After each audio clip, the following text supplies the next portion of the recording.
Hi, this is Frank Schaefer, lying on the floor of Oakland Airport, California. What am I doing here?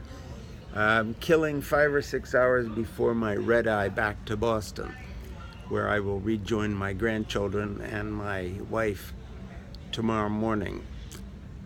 I'm here because I believe that our country's in such trouble that I took this weekend to come out and join a conference of the Democratic Party leadership. Don't get me wrong, I'm not a Democratic Party leader, but I was invited by someone who follows my work, who's one of their major donors, who invited me to participate in a conference of Democratic Party leaders, major donors, and new candidates for Congress. And the purpose of this meeting was to craft policy and strategy to take back the House of Representatives in 2018.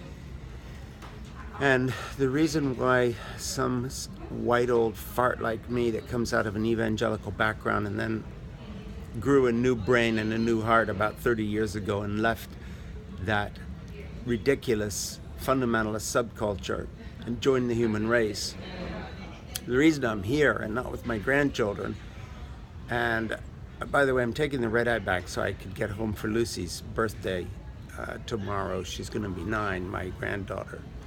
I didn't want to stay an extra day for that. I wasn't going to miss that. But the fact is, with Donald Trump in the White House, one of the only groups of people that have any ability to clip his wings is not just the Democratic Party, but particularly the House of Representatives. And so I was meeting wonderful new candidates, and I was talking with Maxine Waters and Nancy Pelosi. Madeleine Albright came and talked to us, Governor Jerry Brown from California. And I met these fabulous, fabulous new candidates, particularly some young women who are running, and some of whom have already been elected, and they're running again with the full might and fury of the far right of the Republican Party against them. So I'm going to launch a project I'm going to tell you more about in a while, and that is I'm going to go on the road, and it'll be me and my iPhone versus Donald Trump, in that I'm going to use this format here to take you on a little road trip with me that I'll be paying for, by the way.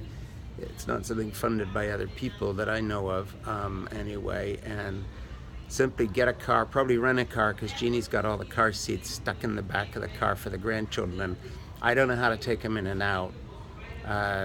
I don't know who designed these things, that you can't get these car seats out once you put them in. They hook in, and I don't know how to do it.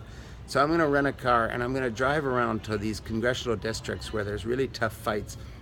Talk to the candidates right here on this iPhone so you can see the new faces of the Democratic Party and get rid of the stupid cynicism some of us have, saying, oh, they're both the same, the parties are the same, the Democrats have sold out to the multinational corporations just like the Republicans. Well, of course they have in some ways, because we're in a real world, just like we all do things that we'd rather not do in a perfect world. But if you don't think there's a difference between Donald Trump and the neo-fascist Republicans, who can't tell the difference between the Ku Klux Klan and demonstrators who stand for freedom and inclusiveness and tolerance, then you're as crazy as this, I was going to say a bad word, person in the White House.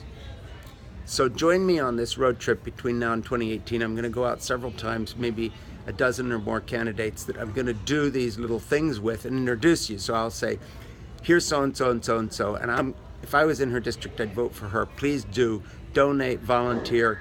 If you're not in her district, at least you'll get a look at a new face of the Democratic Party, someone with integrity, who's not scripted, who's wonderful, who you'd be proud to have representing you at any level of government. That's the people I met. A 70-year-old ex-cop from Chicago who used to be a Republican and isn't anymore, but instead is running it as a Democrat. A 30-something young mom who's a Vietnamese refugee in Florida in a tough district divided with a lot of Republican votes in it, and they're out to get her because she kicked out some Republican who had been in that district, you know, another white old fart like me who had been there forever. These people are really up against it. We got to get out there. So take back the House in 2018. Don't be cynical. No more of this crap dividing our vote between, independent candidates, or like we did last time. I like Bernie Sanders, by the way, but, this messy thing where we had this Hillary Clinton who had been around forever and was an old face, and then the Bernie fans, and then a bunch of other people. We fumbled it, and now we got this idiot, this fascist pig who's destroying our country and everything we stand for and wrecking our reputation. But if we can take back the House in 2018, we can start to kick their butts, and we can turn this country back onto some path of sanity we can all survive in. So I'm going to do this project. Come on the road with me. I'll tell you more about it later. I hope my flight's on time so I can get home in this lifetime, and I'll talk to you later. Thank you so much. Bye. My name's Frank Schaefer.